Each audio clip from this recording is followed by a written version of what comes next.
Choisir un camp. Chapitre 10. En passant par la Lorraine. Suite. Louise, 11 décembre 1944. Heureusement, il y a aussi des moments plus gais où nous pouvons nous accorder une courte période de répit. Les enrôlés sont pour la plupart privés de compagnie féminine. Un bal avec un buffet a donc été organisé le 9 décembre, où ont été conviées des Françaises de la ville ou des environs. Ethel et Myrtle, les diététiciennes, ont aidé à confectionner des petits sandwichs et des biscuits. Quand est venu le moment de manger, de nombreuses filles ont sorti un sac dans lequel elles ont mis toute la nourriture qu'elles pouvaient pour l'emporter chez elles. Ces filles étaient affamées et étaient venues à la fête dans ce seul but. À l'issue du bal, les garçons ont fabriqué de gros sandwichs à la viande pour leur en donner.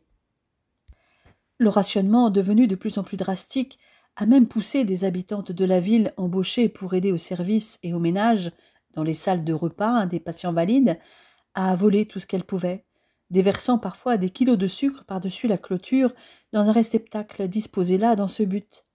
Un jour, une jeune femme est même venue à notre messe avec un bébé dénutri et nous a supplié pour obtenir une boîte de lait. Mon regard a croisé celui d'Ethel, et j'ai vu qu'elle était sur le point de le lui donner, quand l'officier du mess l'a arrêtée. Il a dit que si elle le faisait, le lendemain matin, nous aurions une file d'attente devant l'hôpital. Il avait sans doute raison, mais ça fait vraiment mal au cœur. Enfin, la lettre de Walter est arrivée. Il a sa nouvelle affectation et va pouvoir officier dans le domaine qui est le sien, la chirurgie orthopédique, au 21e hôpital général, installé depuis octobre à Mirecourt dans les Vosges, à 70 km de Toul. Il doit prendre son poste le 18 décembre. Il m'y explique que le 21e s'est installé dans un hôpital psychiatrique déjà utilisé par la Wehrmacht comme Frontstalag, un camp de transit pour les prisonniers français en attente de transfert dans des camps de prisonniers en Allemagne et d'internement pour les prisonniers originaires des colonies. Autre bonne nouvelle, il va avoir une permission de 3 jours juste avant. Je vais donc faire mon possible pour avoir des congés en même temps que lui. Il est vrai que la période ne s'y prête pas vraiment. Cependant, Thelma ne devrait pas tarder à revenir. Dans le pire des cas, peut-être acceptera-t-elle de me remplacer. Pourquoi n'essaierai-je pas aussi de demander une nouvelle affectation à Mirecourt? Il faut que j'aiguise mes arguments, car je ne suis pas sûre que mes supérieurs me laissent partir, à moins que je leur révèle ma grossesse. Et dans ce cas, je doute que les officiers supérieurs du 21e seront favorables au recrutement d'une femme enceinte. Je vais néanmoins voir le lieutenant Sinclair, l'infirmière-chef. Je commence par lui révéler que je suis enceinte de bientôt 5 mois et que mon fiancé vient d'être nommé au 21e à Mirecourt. Elle comprend que je suis prête à démissionner. Au contraire de Walter, je ne me suis pas engagée dans l'armée des États-Unis. Je me suis portée volontaire pour le rejoindre, lui. Ce que je souhaiterais, c'est pouvoir retravailler avec le capitaine Scheller, lui avouai-je. J'ai une grande expérience du bloc opératoire ici en France et nous sommes intervenus tous les deux en première ligne en Normandie le jour J et les suivants. Je lui dis que l'expérience du travail avec Walter est bien antérieure au jour J. Je ne peux pas révéler la véritable identité de mon fiancé, quand bien même elle est connue du général Bradley et du général Collins. Je me demandais quand vous alliez me dire que vous étiez enceinte, Louise. Votre posture m'a mise sur la voie, et je vous ai souvent vu caresser votre ventre en douce. Mais en plus, si la plupart de vos collègues vous apprécient, il y en a une pour qui ce n'est pas le cas. Je ne sais pas exactement pourquoi. Est-ce parce que vous êtes française, parce que vous êtes trop jolie, trop compétente? Je l'ignore. Mais elle a décidé de vous salir. Parmi les arguments qu'elle a avancés, il y a votre trop grande proximité avec le personnel de cuisine, avec certains patients et prisonniers allemands enrôlés comme aide, comme Heinrich, et pour finir votre grossesse que vous avez soigneusement cachée. Mon hébétude doit l'interpeller car elle juge bon de me préciser qu'elle n'a absolument pas tenu compte de cette dénonciation basée sur une jalousie maladive. Elle estime qu'il serait regrettable que je démissionne et que je serais un bon élément pour le 21e. Je lui suis reconnaissante de ce compliment, mais je ne me fais aucune illusion. Qui vivra verra. Je crois que c'est lorsque j'ai dit à l'infirmière-chef que je n'avais pas encore annoncé ma grossesse au futur papa qu'elle a pris la décision de m'accorder 3 jours pour le faire. La seule chose qui compte maintenant est de retrouver les bras de Walter.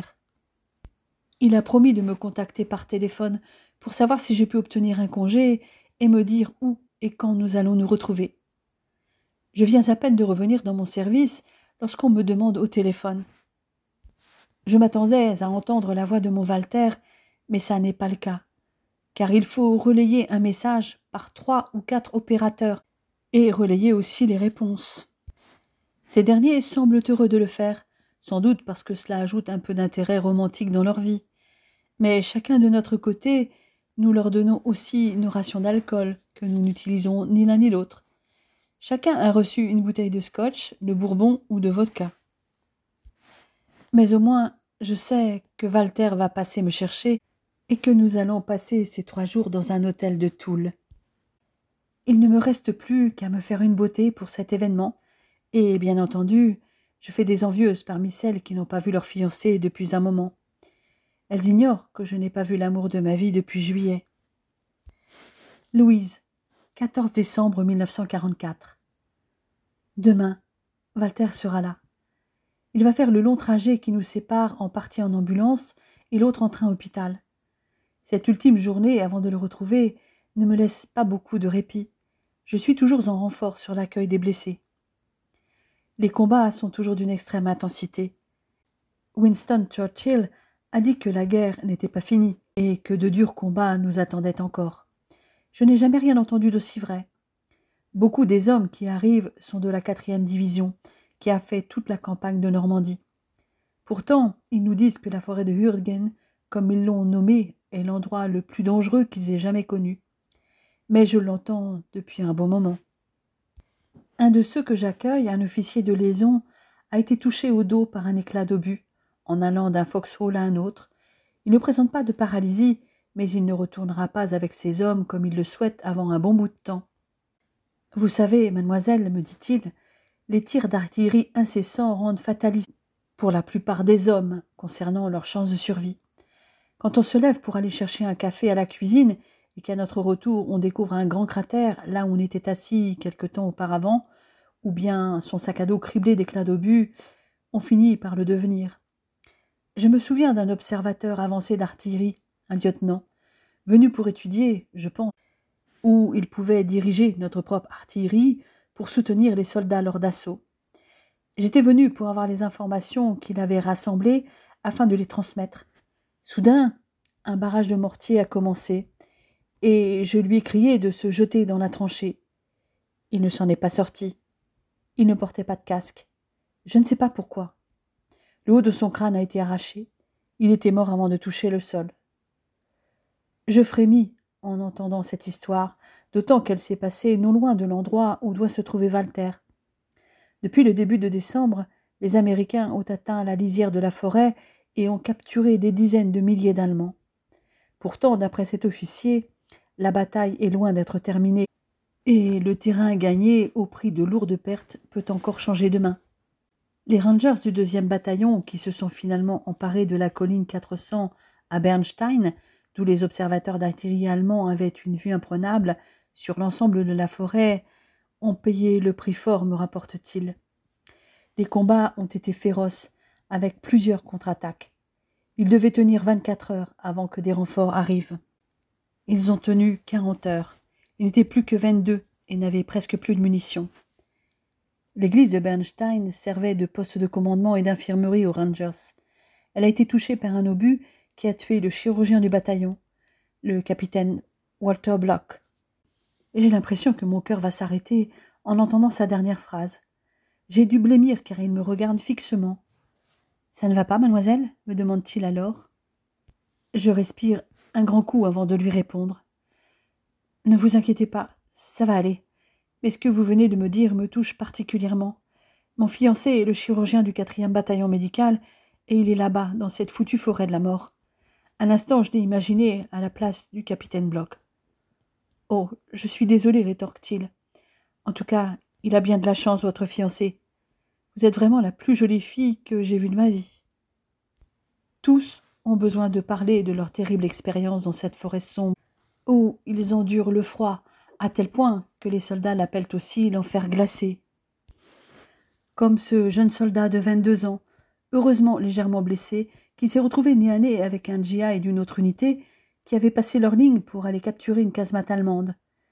Les gars de cette unité n'avaient pas réussi et s'étaient repliés en catastrophe vers la position de 3 soldats, dont mon jeune blessé.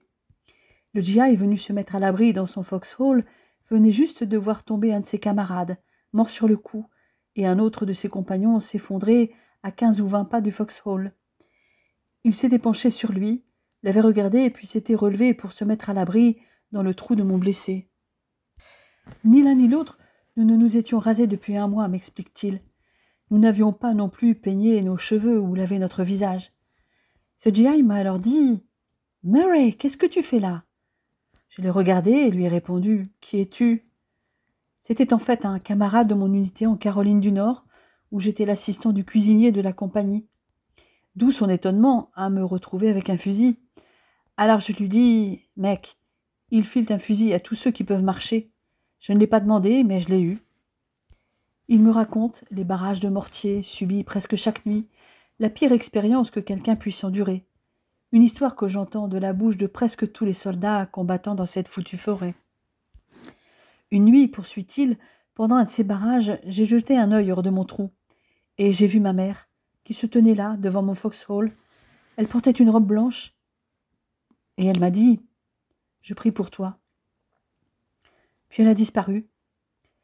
Vous savez, on était très fatigués, on avait froid, on avait faim, et on était morts de trouille, nuit et jour après jour, nuit après nuit.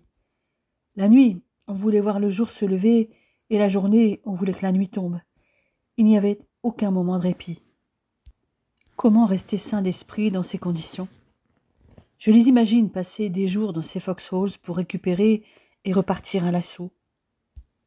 Je ne sais pas à quoi je m'attendais, avoue-t-il, mais je trouve la réalité du combat bien différente de ce que j'avais imaginé. Je pensais qu'il y aurait un vacarme continuel de l'artillerie et des tirs d'armes légères incessants. Parfois c'est comme ça, mais la plupart du temps, pas du tout. Les Allemands sont très habiles dans l'art de dissimuler leurs installations et l'emplacement de leurs canons. Ça, je le sais pertinemment, car j'ai tant vu de ces casemates dont ils parlent, de ces nids de mitrailleuses dissimulés en Normandie. Il nous arrive souvent, lorsque nous émergeons de la lisière de la forêt pour nous trouver en pleine campagne, surplombant une vallée paisible où le bétail se nourrit et où la fumée des fermes monte paresseusement dans les airs, de ne pas nous rendre compte du danger qui nous guette. C'est pourtant une illusion. Nous avons maintenant appris à ne jamais nous laisser bercer par un tel sentiment de paix et de sérénité, inspiré par un environnement bucolique. Nous avons compris que nous ne pouvons pas nous permettre d'être surpris par l'ennemi dans un tel état d'esprit. Il endort nos instincts et nos réflexes. La plupart du temps, une réaction instantanée fait toute la différence entre la vie et la mort. Dans ce type de guerre, le gagnant est toujours celui qui est le plus alerte, qui voit l'autre en premier et qui est le plus rapide sur la gâchette. Je m'en suis plutôt bien sorti jusqu'à présent. Vos blessures sont légères, en effet. Vous vous en tirez bien. Vous mériteriez une médaille rien que pour ça, ou une promotion. Oh, ça a failli, rétorque-t-il. Le sergent est venu me voir un jour. Ça aurait dû être le rôle d'un lieutenant, mais il n'en restait plus un seul depuis longtemps. Et ce sergent était donc en charge de notre section, de nos 17 gars, peut-être moins à ce moment-là. Il est venu me voir et m'a dit « Murray, je veux que tu sois chef d'escouade. Je peux te donner une promotion, tu seras sergent immédiatement. » J'ai répondu « Non, merci. Donne-la à quelqu'un d'autre, je n'en veux pas. » À 22 ans, j'étais l'un des plus vieux encore là. Et je pense qu'il le savait. Il a insisté. « Je suis sérieux, il faut quelqu'un en charge de cette escouade, et je veux que ce soit toi. » Ça ne m'a pas fait changer d'avis, et il m'a demandé pourquoi. Je lui ai dit « Je passe chaque heure de chaque jour, chaque minute, à me demander comment rester en vie. Je ne veux surtout pas avoir de responsabilité envers n'importe quel homme d'autre que moi. Je refuse de mettre des hommes dans une situation dangereuse, et c'est ce qui arrivera. Donc, donne-la à un autre, ce n'est pas pour moi. » Croyez-moi, je ne regrette pas de ne pas avoir saisi cette opportunité de devenir sergent. Ma foi, je comprends son point de vue. J'entends tellement de ces histoires qui glacent le sang, comme ces 2 officiers dont m'a parlé un autre soldat, tués par des mines alors qu'ils montraient à un sapeur du génie une mine allemande qui avait été dissimulée dans leur secteur. Un des 2 avait fait exploser une mine qu'il n'avait pas encore découverte. Et elle l'a tué, ainsi que le capitaine qui se trouvait à proximité. Pas de chance. Il avait déjà été blessé, hospitalisé, et était tout juste de retour au combat quand il est mort. Le destin joue parfois de drôles de tours. Je me demande pourquoi, s'il était destiné à mourir, ça n'avait pas été fatal la première fois. J'imagine que son numéro n'avait tout simplement pas été tiré ce jour-là. Je ne vois pas comment l'expliquer autrement. Ça me dépasse. Beaucoup de soldats que j'accueille aujourd'hui ont échappé à la mort de peu à quelques reprises. Mais ils disent essayer de ne pas trop y penser. Ça nous rendrait fous si on s'inquiétait. Nous devons faire notre boulot, même si nous avons peur, disent-ils. Afin d'empêcher les Américains d'avancer, les sapeurs allemands ont installé à la hâte toutes les mines qu'ils ont pu trouver à des endroits bien précis. Un soldat qui a perdu un pied sur une mine m'avait expliqué en novembre que sur la petite parcelle de terrain où il s'est fait avoir, leur densité était telle qu'un malheureux soldat pouvait déclencher les explosions de 5 mines simultanément. Ce jour-là, un officier allemand, un lieutenant, avait eu pitié d'un GI de la 4e, pris au piège et grièvement blessé par une mine. Dans un élan d'humanité et de courage, il avait tenté de porter secours à l'Américain. Ce lieutenant n'avait fait qu'une dizaine de mètres dans le champ avant de mettre le pied, lui aussi, au mauvais endroit. Celui qui m'a relaté cette histoire me parle en long, en large et en travers des différents types de mines, dont certaines échappent au détecteur, comme les mines en verre ou en bois. Il évoque les mines S ou shrapnel mines, nommées Bouncing Betty, qui, une fois déclenchées, sont projetées à plus d'1 mètre de hauteur, avant d'exploser, envoyant les quelques 350 billes de métal et shrapnel divers, tuant tous ceux qui se trouvent à 25 mètres à la ronde. Les mines en bois, appelées shoe mines par les Américains, une construction très simple, avec une boîte en bois, de l'explosif et un détonateur. Si quelqu'un marche dessus, elle vous arrache le pied, affirme-t-il. Il y a aussi des mines en verre avec un récipient, l'explosif et le détonateur à l'intérieur, sur lequel vient se poser un plateau de pression maintenu par 2 petits bâtons en bois qui cassent lorsqu'on marche dessus, déclenchant l'explosion. J'avais entendu parler de ces mines dont les éclats en verre sont indétectables aux rayons X, invisibles sur les radios, rendant les blessures difficiles à traiter. Comme je connaissais aussi l'existence des Stockmines allemandes, des mines constituées d'un simple cylindre en béton creux avec un bâton au bout, simplement planté à une dizaine de centimètres au-dessus du sol, avec un fil de détente invisible pour la déclencher. Peu coûteuses et faciles à produire, elles étaient bien cachées derrière un arbre ou un buisson, hors de vue, avec le fil de détente bien tendu juste au-dessus du sol, projetant des éclats de béton dans toutes les directions. Tous ces soldats dont nous prenons soin, que nous nous efforçons de réconforter quand on nous les amène ensanglantés, souillés de terre, boueux et sales, et si fatigués, sont les frères, les pères ou les fils de quelqu'un. Nous voyons la très grande majorité reprendre vie graduellement, leurs lèvres s'ouvrir sur un grand sourire quand ils s'adressent à nous. Ils restent avec nous un peu de temps, de 10 jours à 2 semaines, avant de repartir au front ou d'être transférés loin des zones de combat, en Angleterre, ou directement aux États-Unis selon leur état. Je retiens une grande leçon de ces boys. Les blessés ne pleurent pas. Leurs copains viennent les voir. Tous montrent une patience et une détermination, un courage et une force morale impressionnants à voir. Moi, qui m'occupe aussi de soldats allemands, j'ai repéré aussi ces traits caractéristiques, si ce n'est qu'en ce qui les concerne, ils sont devenus prisonniers et sont soulagés que la guerre soit finie pour eux. Ils n'avaient de toute façon, pour la grande majorité d'entre eux, plus envie de se battre. Leur détermination ne va pas vers la lutte pour une quelconque victoire sur l'ennemi, mais vers la survie. L'un d'eux, Dietrich, m'avait exprimé clairement que quand le front s'était effondré en Normandie, tout était allé très vite. Les unités principales étaient battues. C'était une fuite terrible. Mais ce soldat portait cet uniforme et déserter, ça signifiait être mis devant un mur. Qui pouvait vouloir cela? On avait donné des armes, des véhicules à ces soldats, et ils étaient encore fiers de leur unité et de leurs tirs d'artillerie. D'un côté, une balle dans la nuque, de l'autre, une belle amitié qui prenait fin. De quoi se sentir en complet décalage. Pendant 3 mois, Dietrich avait eu la diarrhée jusqu'à n'en plus pouvoir, tellement il avait eu peur. Avec tous ces sifflements dans l'air, la totale supériorité des Américains dans le ciel, il se demandait juste combien de temps ça allait durer encore. Il était clair que ça ne se passerait pas bien, m'avait-il dit. Il y avait eu Stalingrad et après l'Afrique du Nord. On se disait que ça se terminerait par une catastrophe. Ceux qui pensaient encore vraiment gagner la guerre étaient des fantaisistes. Il n'y avait aucune animosité dans sa voix. Juste du fatalisme. Je finis cette dernière journée avant mon congé complètement épuisé.